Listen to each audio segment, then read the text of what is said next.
Assalamualaikum warahmatullahi wabarakatuh. Selamat pagi dan salam sejahtera untuk kita semua.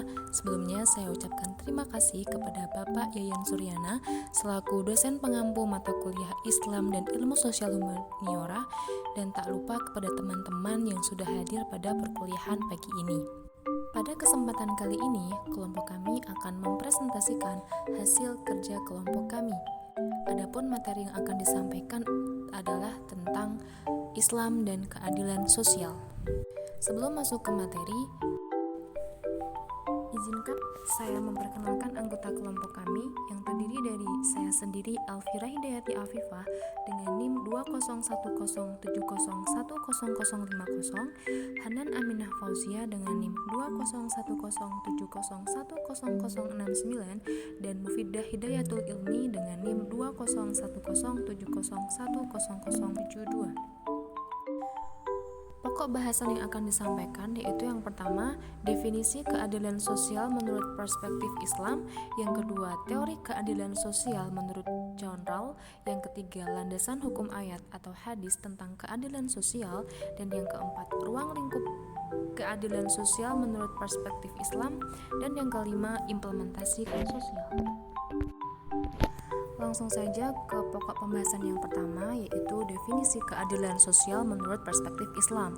Sebelum menjelaskan tentang apa itu keadilan sosial menurut perspektif Islam, saya akan menjelaskan terlebih dahulu pengertian keadilan secara umum. Dalam Kamus Besar Bahasa Indonesia, kata adil berarti tidak memihak, sepatutnya, dan tidak sewenang-wenang. Menurut literatur Inggris, adil sama dengan justice yang artinya hukum.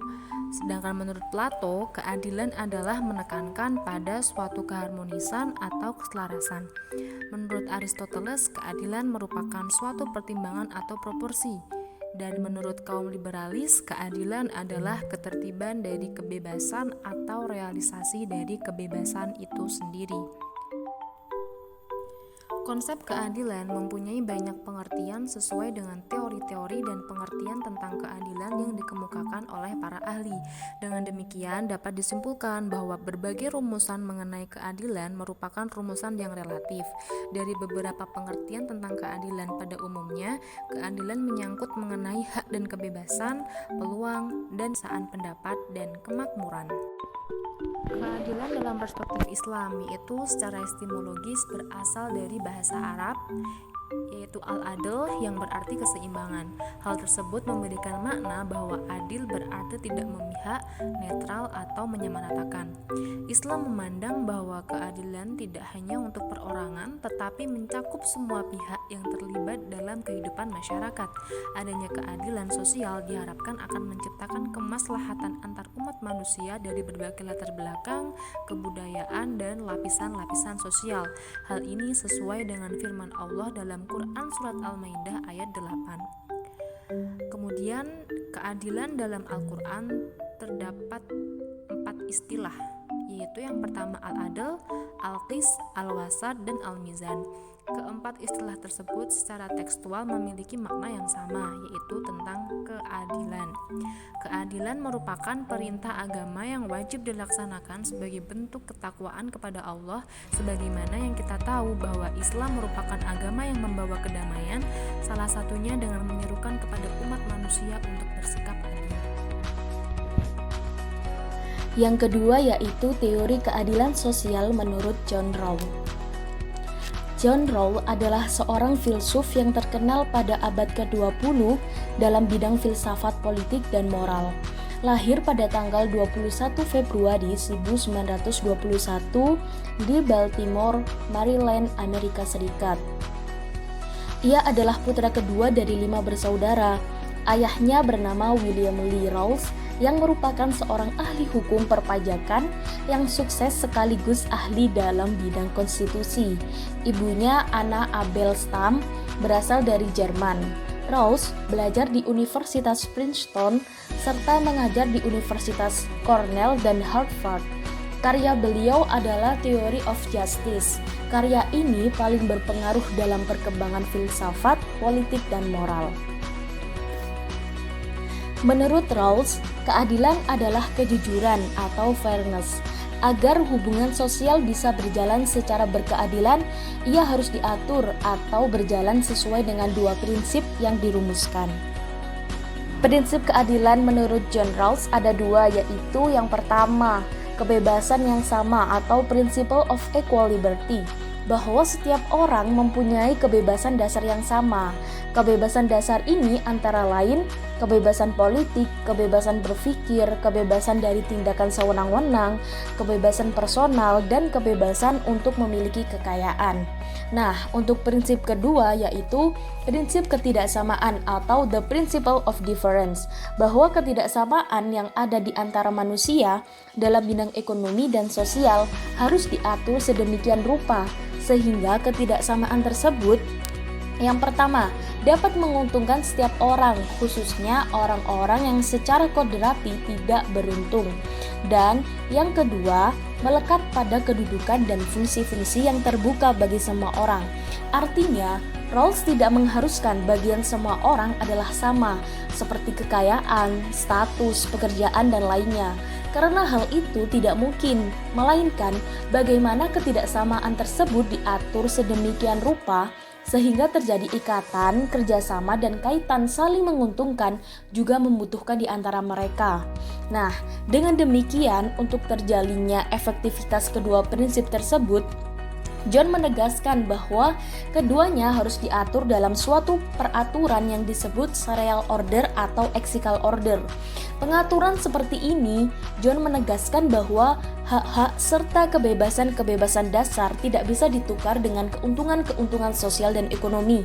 Hal ini berarti bahwa prinsip keadilan kedua hanya bisa mendapat tempat diterapkan apabila prinsip keadilan pertama telah terpenuhi. Dengan kata lain, penerapan dan pelaksanaan prinsip keadilan kedua tidak boleh bertentangan dengan prinsip keadilan pertama. Oleh karena itu, hak-hak dan kebebasan dasar dalam konsep keadilan khusus ini memiliki prioritas utama atas keuntungan sosial dan ekonomi. Yang ketiga yaitu landasan hukum ayat yang sesuai dengan keadilan sosial. Keadilan pada hakikatnya adalah memperlakukan seseorang atau orang lain sesuai haknya atas kewajiban yang dilakukan. Tentunya ajaran agama Islam sangat menganjurkan bahkan mewajibkan keadilan dilaksanakan oleh seluruh umatnya. Beberapa ayat Al-Quran yang membahas tentang keadilan diantaranya yaitu Quran Surat An-Nahl ayat 90 yang berbunyi, A'udzu billahi minasy syaithanir rajim. Bismillahirrahmanirrahim. Innallaha ya'muru bil 'adli wal ihsani wa ita'i dzil qurba wa yanha 'anil fahsya'i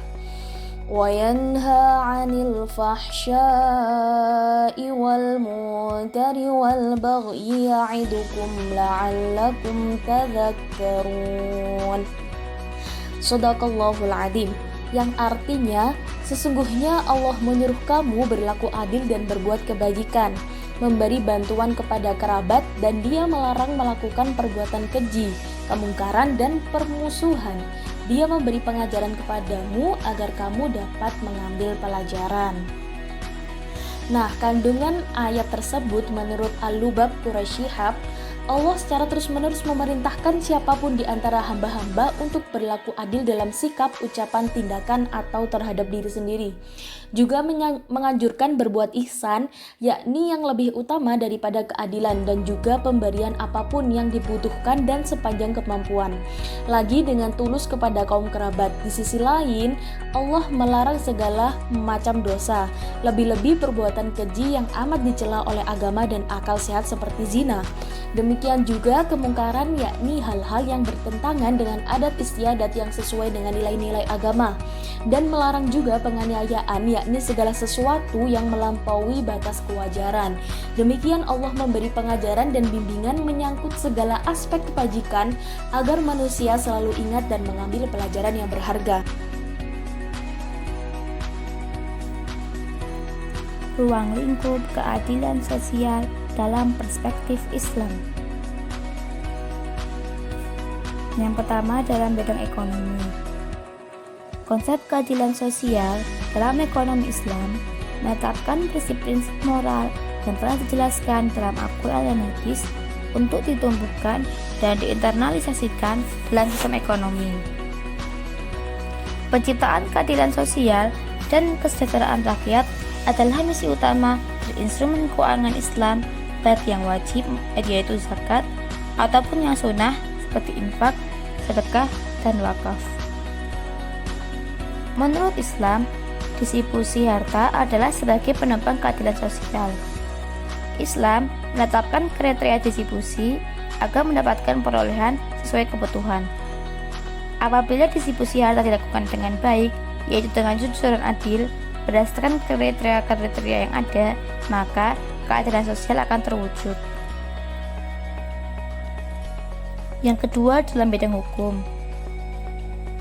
Keadilan hukum dalam perspektif Islam sangat ditekankan, karena tujuan hukum adalah memberikan kesejahteraan dan kenyamanan bagi masyarakat.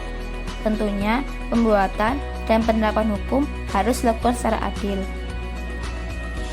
Dalam Quran Surat An-Nisa ayat 58 sendiri, Allah menyuruh umatnya apabila menerapkan hukum harus dilakukan secara adil. Islam menghendaki agar supremasi hukum benar-benar ditegakkan. Upaya penegakan hukum tidak boleh pandang bulu. Pemberlakuannya harus objektif, bukan subjektif. Keadilan di depan hukum mutlak diperlukan, karena dengan itu setiap orang akan merasa terlindungi meskipun berasal dari status sosial yang rendah. Yang ketiga, dalam bidang politik. Dalam prinsipnya, Islam memandang siapapun berhak menjadi pemimpin. Namun, yang perlu diperhatikan adalah saat menjadi pemimpin, orang tersebut haruslah adil. Karena pemimpin yang adil akan memberikan hak pada yang berhak, komitmen, dan bertanggung jawab pada yang warganya. Yang keempat, dalam bidang agama. Islam memberikan kebebasan bagi siapapun untuk menjalankan keyakinan yang dianutnya, termasuk keyakinan yang berbeda dengan Islam sekalipun. Yang penting diperhatikan adalah pilihan kepercayaan dianut semua memiliki konsekuensinya masing-masing. Yang terakhir, dalam bidang pendidikan. Dalam sebuah hadis disebutkan bahwa menuntut ilmu adalah hak bagi siapapun tanpa pandang latar belakang. Jadi, setiap orang berhak mendapatkan keadilan untuk menerima pendidikan dan tidak dikhususkan untuk bangsawan atau orang kaya saja, tapi orang miskin pun juga berhak atas itu. Kemudian tentang implementasi keadilan sosial dalam kehidupan sehari-hari. Berikut beberapa contoh tentang implementasi keadilan sosial dalam kehidupan sehari-hari. Yang pertama, mengembangkan perbuatan yang luhur yang mencerminkan sikap dan suasana kekeluargaan dan kegotong royongan. Yang kedua, bersikap adil dan tidak diskriminatif. Yang ketiga, menjaga keseimbangan antara hak dan kewajiban. Dan kemudian yang keempat itu yang terakhir, menghormati hak-hak orang lain.